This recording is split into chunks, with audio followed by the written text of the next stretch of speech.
요즘에는 어떻게 보면 리스크와 그리고 협력의 시대에서 법무법인에 있지만 경영 컨설팅의 어떤 조직에서 뭔가 화두를 던지고 또 그런 플랫폼을 마련한다는 데에서는 이제 적극적으로 호응도 해주시고 많이들 오시는 것 같습니다.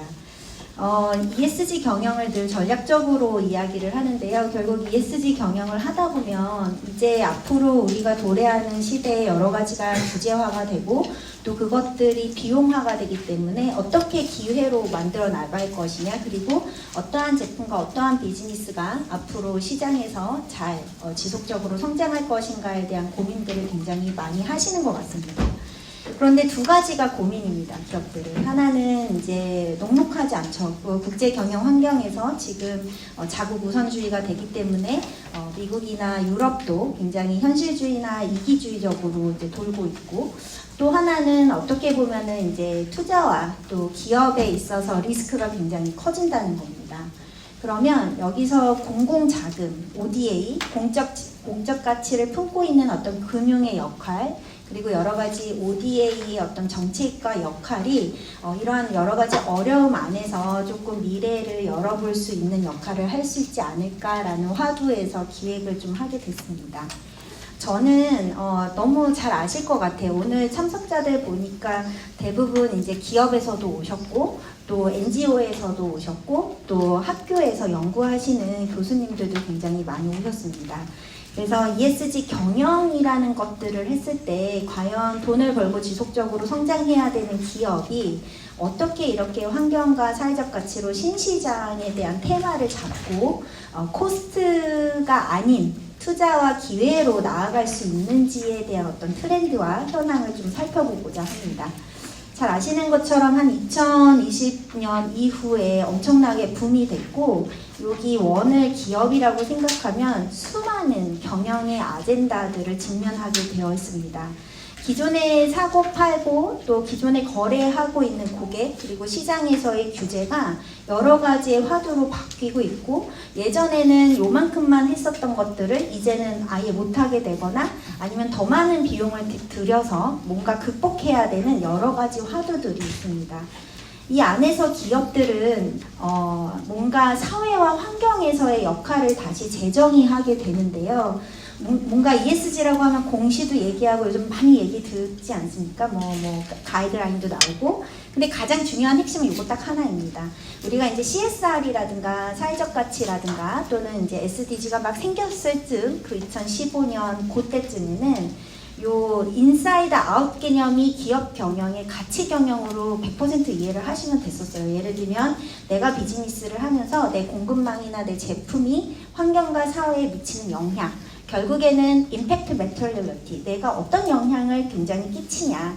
그래서 네거티브한 어떤 임팩트는 줄이고, 그리고 긍정적인 건 훨씬 더 많이 만들어내자라는 A라는 영역이었다면, ESG 시대가 되면서 어떻게 보면 투자자와 자본시장과 그리고 시장의 어떤 규제가 만들어지면서 이 환경과 사회적인 것들이 기업의 중장기적인 재무의 상태에 영향을 미치게 됩니다. 비용이 많아지거나 또는 새로운 기술 투자를 엄청나게 하거나 또는 M&A나 신시장을 통해서 진출해서 지속가능하게 만들어내야 되는 파이낸셜 매터리얼리티 관점인 거죠. 그러니까 기후가 변하고 또는 어떤 그 사회 문제가 변한다고 했을 때 아웃사이드 인 관점으로 기후와 사회 문제를 풀어내야 되는 것들이 ESG 시대에 필요하게 됩니다. 그래서 A와 B를 동시에 생각을 해야 돼요.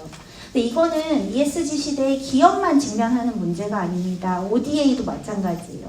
사실 예전에 우리가 MDG 시대 때는 ODA를 어떻게 보면은 가난을 퇴치하고 8개의 문제를 해결하는 부분에서 뭔가 주고 도와주고 해결한다라는 게 있었는데, 사실 서스테너빌리티라든가 이런 관점에서 넘어오면서 이것들을 그냥 한 번에 주는 것이 아니라 뭔가 지속 가능하게 임팩트 있게 문제를 해결하고 이코노믹 디벨롭먼트와 소셜 디벨롭먼트가 동시에 될 수 있는 형태로 가져가야 되는 그런 개념들이 있습니다.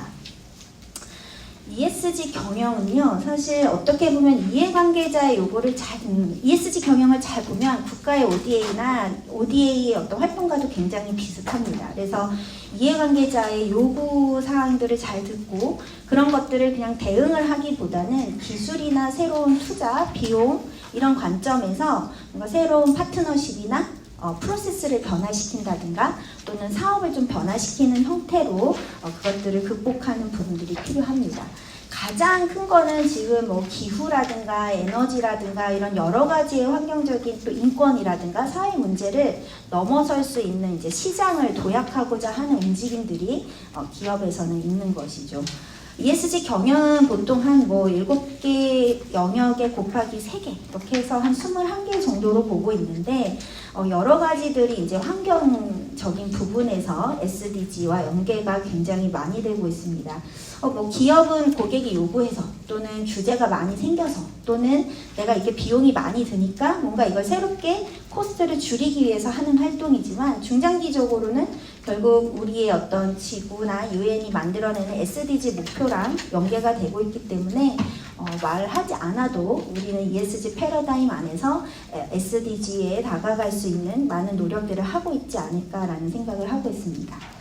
ESG 경영이라는 거는 계속 제가 말씀을 드렸지만 뭔가 리스크를 계속 관리하고 이런 부분보다는 뭔가 이것들을 기업의 어떤 투자, 기술, 파트너십으로 뛰어넘는 것들이 결국 가장 큰 화두가 될 텐데요. 마이크로소프트는 그냥 기본 제가 이해하기 위한 이해 강의에서 많이 씁니다. 마이크로소프트가 비즈니스가 잘 되면 잘 될수록 어디에 비용이 많이 들까요? 데이터 센터를 운영해서 전기를 많이 쓰기 때문에 데이터 센터를 시키는데 물을 많이 쓰게 됩니다. 그러니까 물값이 많이 나오는 거죠. 그러면 마이크로소프트는 당연히 기업이기 때문에 장사를 잘하는데 코스트 이피션시 하려고 노력을 하게 됩니다. 그래서 결국에 여러 가지 이제 프로젝트 끝에 요 데이터 센터를 해저에다가 짓게 되는 프로젝트에 성공을 하게 되죠. 결국엔 굉장히 많은 코스트를 줄이고 더더군다나 이런 망까지도 전산망도 좀 더 안정화되는 효과를 누릴 수가 있었고요. 이게 그냥 보통 우리 내부의 어떤 비즈니스의 비용이나 이런 문제를 해결하는 거를 넘어서서 이런 것들을 이제는 어떻게 보면은 컨설팅을 한다든가 또 다른 사업본부의 형태로 또 스케일업을 하는 케이스이기도 합니다. 오른쪽에 있는 거는 이제 앱손인데요. 복사기입니다. 근데 사실 이제 앞으로 우리가 디지털이라든가 페이퍼리스 시대가 되면서 복사기 시장은 어떻게 될까요? 잘 안 팔리겠죠. 그래서 이제 복사기라는 것도 어떻게 보면은 점점점 줄어들 건데 앱손의 CTO는 뭘 개발하게 되냐면 요 복사기에 재생용지를 넣으면 드라이파이버 기술로 분해가 됐다가 다시 합쳐져서 새로운 재생용지가 나오는 복사기를 개발하게 됩니다. 이 두 케이스에서 얘기를 하는 건 단순히 뭔가 NGO나 시민사회나 소셜과 환경적인 가치를 지키고자 하는 책임의 영역을 넘어서서 앞으로 기업이라는 것들이 지속적으로 성장하고 환경과 사회 문제를 해결하면서도 윈윈형으로 갈 수 있는 어떤 혁신형 사례라고 보실 수 있겠습니다. ESG에 대해서 간단히 말씀을 드렸고 개발 협력에서 그러면 이런 기업에 대한 참여와 이제 컨셉을 좀 많이 논의가 됐었는데요. 뭐 예전만 하더라도 이제 영국에 아주 오래 전부터 이제 국가가 해야 되는 상하수도 시설을 민간한테 이제 위임하고 내리면서 PPP라는 개념들이 생기게 됐었고 사실 ODA라든가 이제 OECD의 여러 가지 국제 협력들이 만들어지면서 PPP 스퀘어 돈을 주고 도와주는 국가와 돈을 받는 국가 그리고 민간의 영역들이 더해지면서 많은 민간 부분 협업들에 대한 케이스들이 생깁니다. 지난 한 2, 3년간 한국에서는 이 PSE라는 개념으로 조금 더 포괄적으로 프라이빗 섹터의 어떤 참여라든가 또는 그 협력 관계 그리고 같이 함께 파트너십을 만들어 내는 영역까지도 많은 화두들이 있었고 이제 미국이라든가 이런 자이카의 케이스들을 보면은 굉장히 프라이빗 섹터 드리븐한 정책들이 되게 앞에 나오게 되게 됩니다. 그래서 보시면 대부분 가장 큰 원칙의 하나는 마켓 베이스드 어프로치 그리고 개발의 목표와 비즈니스 이해관계자를 수렴하는 접점을 찾아내는 일들을 굉장히 적극적으로 지원하는 정책들을 만들고 있고요. 자이카 또한 굉장히 프라이빗 프렌들리한 정책과 직접적으로 파트너십을 만들 수 있는 제도들이 도입이 되고 있습니다. 한국도 이제 오늘 같이 공동주최를 했던 코이카도 이러한 부분에서 어떻게 보면은 민간 기업들의 여러 가지 ESG 시대를 맞이하면서 고민해야 되는 어떤 챌린지나 또는 앞으로 중장기적으로 가야 되는 니즈, 그리고 또 이런 SDG나 또는 ODA의 이런 수강국들이 갖고 있는 어떤 부분들을 다 매핑을 하면서 여러 가지 협업 방식들을 고민을 하고 있습니다. 최근에 혼합금융이라는 이야기를 많이 합니다. ODA에서도 결국 기회와 투자 이런 부분들이 남게 되는데요. 이 부분은 저희 세션 2에서도 많이 얘기를 할 거고요. 사실 돈을 섞는다라고 생각을 합니다. 돈을 한 주머니에 섞어서 같은 목표의 프로젝트를 얼로케이션 하실 수도 있고, 또는 내가 여기 먼저 투자를 할 테니까 여기서 리스크를 어느 정도 쉐어링해서 여기에 민자 발전을 붙일 수도 있고, 또는 이게 개런티의 역할을 하면서 레버리지가 될 수도 있고, 또는 어느 정도 수익 보조가 안 되기 때문에 퍼스트 로스 캐피탈로 밑에 까는 돈으로 해줄 테니까 어느 정도 리스크 쉐어링을 보장받으면서 투자로 가보자라는 여러 가지 협업 방식들이 있습니다. 지금은 어떻게 보면 코이카의 ODA는 공공자금이고, 또 오늘 많은 또 민간 쪽에서 오셨던 그런 SI 투자라든가 또는 민간의 어떤 금융들을 섞어서 갈 수 있는 부분이기도 합니다. 뒤에는 이제 최근에 22년, 23년도에 이런 국제기구에서 갖고 있는 여러 가지 블렌디드 파이낸스의 어떤 사례들을 조금 정리해 두었습니다. 15페이지를 보시면 2022년에 이제 국무조정실에서 발표를 한 우리나라의 PSE의 3대 이제 원칙 목표입니다. 가장 눈에 띄는 것은 어떤 프라이빗 섹터라든가 블렌디드한 파이낸스를 많이 만들고 민간이라는 부분들이 많이 나오고 있는데요. 결국에는 사업을 개발시키고 투자를 어떻게 할 거냐라는 두 가지의 키워드만 남게 됩니다.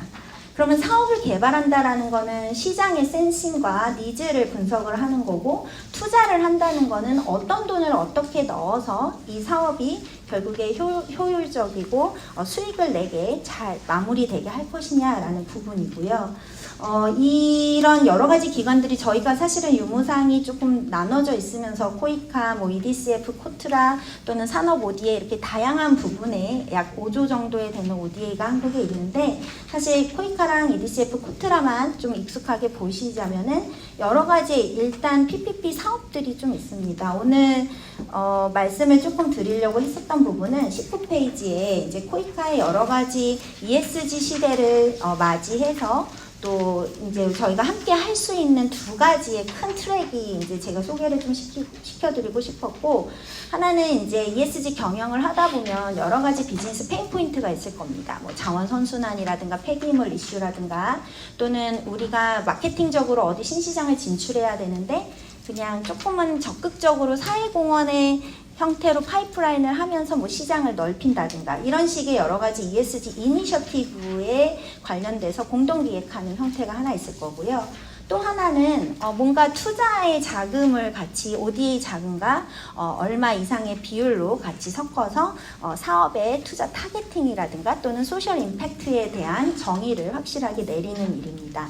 오늘 삼성 쪽에서도 오시고 또 임팩트 스퀘어에서도 발표를 해주실 텐데요. 보시면 이제 삼성 같은 경우에 이제 저희 어떤 자원 선순환 또는 순환경제라는 테마를 가지고 그 삼성의 어떤 제품의 업사이클링이라든가 또는 외부의 파트너십, 그리고 코이카 사업과의 연계, 이런 세 가지의 기둥을 가지고 여러 가지 구축 사업들을 하고 있는데, 이것 또한 같이 콜라보를 하고 있는 사업이라고 보시면 됩니다. 또 하나는 이제 VC의 기능인데, VC가 원래 투자를 하고 있는 자금에다가 ODA 자금을 섞어서 스케일업을 한 펀드를 만들고, 그 펀드를 가지고 우리 이제 국가죠. 이제 여기 같은 경우는 이제 베트남 같은 경우에 이제 소셜 임팩트를 잘 창출할 수 있는 그런 임팩터들한테 이제 투자를 해나가는 모습의 어떤 형태의 사업들입니다. 유한 킴벌리가 25억 정도를 이제 마련을 하셨고, 이런 임팩트 투자를 하겠다, 그린 임팩트를 하겠다라는 테마를 잡으셨고, 미스크가 이것들을 운용사로 들어옵니다. 그리고 25억을 코이카가 매칭을 해서 50억 정도의 펀드를 가지고 현지의 사회 문제를 해결하고자 하는 곳에 투자를 하고 활동을 하는 부분들로 만들어가고 있는 것이죠. 그래서 제가 오늘 시간이 짧아서 간단하게 말씀을 드렸는데, 결국에는 ESG 경영이 고도화가 되면 될수록 코스트와 베네핏을 생각합니다. 그리고 계속 어떻게 하면은 중장기적으로 우리가 서바이벌을 하면서 기업 가치를 높일 수 있을까를 고민을 하게 되는 거고요. 기업은 생각보다 굉장히 코스트를 줄이고 늘 재무적 가치를 우선시하기 때문에 그것들을 어떻게 시작할 것인가 되게 어렵습니다. 처음부터 장사 잘 된다 그러면 사장님들이 다 시작을 하시겠죠. 근데 이 사회적 가치와 환경적인 가치와 또 기업이 추구하는 여러 가지 성과를 균형적으로 만들기 위해서는 어느 정도의 지렛대가 필요한데, 그 역할을 공공자금과 ODA가 충분히 할 수 있다라는 부분으로 제 발표를 마치도록 하겠습니다. 감사합니다.